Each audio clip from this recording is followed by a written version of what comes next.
ایک ایسی قوم جو گناہ کو چھپاتی نہیں تھی بلکہ اسے اعلان بنا چکی تھی، جو برائی کو صرف اختیار نہیں کرتی تھی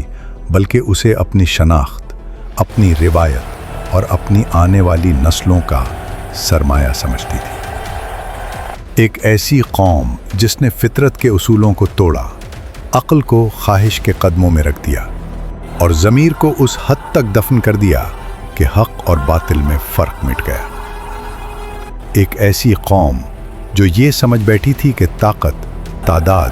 اور وقتی آزادی ہی سب کچھ ہے، اور پھر ایک ایسا نبی جو اسی اندھیرے میں تنہا کھڑا رہا، نہ تلوار کے ساتھ، نہ لشکر کے ساتھ، بلکہ صرف سچ کے ساتھ مسلسل خبردار کرتا رہا، مسلسل پکارتا رہا، مسلسل یاد دلاتا رہا کہ پلٹ آؤ، سنبھل جاؤ، اللہ کی طرف لوٹ آؤ۔ مگر اس کی آواز کو کبھی مذاق سے، کبھی دھمکی سے اور کبھی نفرت سے دبانے کی کوشش کی جاتی رہی۔ اور پھر ایک ایسا عذاب جو صرف ایک قوم کے لیے نہیں تھا بلکہ تاریخ کے سینے پر ایسا نقش بن گیا جو قیامت تک مٹ نہیں سکتا۔ یہ داستان حضرت لوط علیہ السلام کی ہے، کوئی افسانہ نہیں، کوئی فرضی حکایت نہیں، بلکہ ایک زندہ حقیقت، ایک قطعی فیصلہ، ایک ایسا واقعہ جسے قرآن مجید نے بار بار مختلف انداز سے بیان کیا، مختلف صورتوں میں دہرایا، تاکہ انسان اسے صرف سنے نہیں بلکہ سمجھے، اور صرف سمجھے نہیں بلکہ اس سے ڈرے، کیونکہ یہ داستان صرف ماضی کی نہیں بلکہ ہر اس دور کی ہے جہاں گناہ فخر بن جائے اور حق اجنبی۔ حضرت لوط علیہ السلام کو اللہ تعالیٰ نے اس قوم کی طرف نبی بنا کر بھیجا جو سدوم اور اس کے اطراف کے علاقوں میں آباد تھی، بظاہر خوشحال، زمین زرخیز، پانی وافر، تجارت عروج پر، قافلے گزرتے، شہر آباد، مگر دل ویران، روح مردہ اور اخلاق تباہ ہو چکے تھے۔ وہ لوگ صرف ایک برائی میں مبتلا نہ تھے بلکہ برائی کو نظام بنا چکے تھے۔ وہ اس پر شرمندہ نہیں تھے بلکہ اس کا دفاع کرتے تھے، اس کے حق میں دلیلیں گھڑتے تھے، اور جو کوئی انہیں ٹوکتا اسے دقیانوس، تنگ نظر اور دشمن ترقی قرار دیتے تھے۔ قرآن گواہی دیتا ہے کہ انہوں نے وہ بے حیائی ایجاد کی